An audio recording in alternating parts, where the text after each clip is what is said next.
একদম পরিষ্কার, একদম ভালো একদম। হ্যাঁ, কিন্তু ছাড়ে নাই বাবা, কোথাও ছাড়াছাড়ি কিছু না।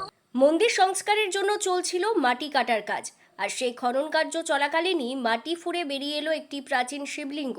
আজ শুক্রবার এই চাঞ্চল্যকর ঘটনাটি ঘটেছে বীরভূমের ময়ূরেশ্বর 2 নম্বর ব্লকের কোটাসুরের ঐতিহাসিক মদনেশ্বর শিব মন্দির চত্বরে। এই খবর ছড়িয়ে পড়তেই এলাকায় ব্যাপক শোরগোল পড়ে গিয়েছে। এই দৃশ্য নিজের চোখে দেখতে দূর দূরান্ত থেকে ভিড় জমাচ্ছেন কাতারে কাতারে মানুষ। স্থানীয় সূত্রে জানা গিয়েছে, কোটাসুরের ঐতিহ্যবাহী মদনেশ্বর শিব মন্দিরটিকে নতুন রূপ দেওয়ার জন্য একটি পুঙ্খানুপুঙ্খ পরিকল্পনা গ্রহণ করেছে মন্দির কমিটি। সেই উদ্দেশ্যেই আজ মন্দির প্রাঙ্গণে খনন কার্য শুরু হয়। কাজ দ্রুত শেষ করার জন্য নামানো হয়েছিল বুলডোজার। ধাপে ধাপে মাটি কাটার সময় মদনেশ্বর শিব মন্দিরের সংলগ্ন দক্ষিণ দিকের প্রাচীরের কাছ থেকে হঠাৎই একটি ছোট চাতাল সহ শিবলিঙ্গটি অক্ষত অবস্থায় উদ্ধার হয়।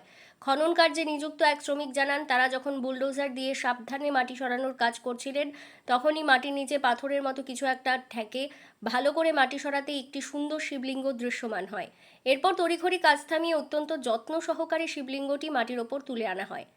মাটি কাটছিল, মাটি সরাইছিলাম, চাতাল করার লেগে। হ্যাঁ হ্যাঁ হ্যাঁ ওটা লেগে মাটি সরাইতে দেখি মাটির ভেতরে মন্দিরটা আছে, সেই মন্দিরটা মাটিতে এখানে চট পড়ে যায়, ওতে কোনো মাথায় লাগেনি।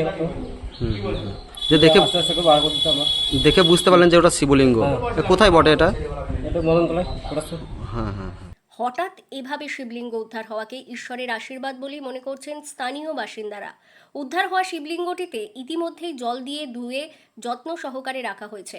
এই বিষয়ে মন্দির কমিটির পক্ষ থেকে জানানো হয়েছে, উদ্ধার হওয়া শিবলিঙ্গটি আগামী দিনে মন্দির চত্বরেই একটি বিশেষ ও মর্যাদাপূর্ণ স্থান নির্বাচন করে শাস্ত্রীয় আচার অনুষ্ঠান মেনে শিবলিঙ্গটি স্থায়ীভাবে স্থাপন করা হবে।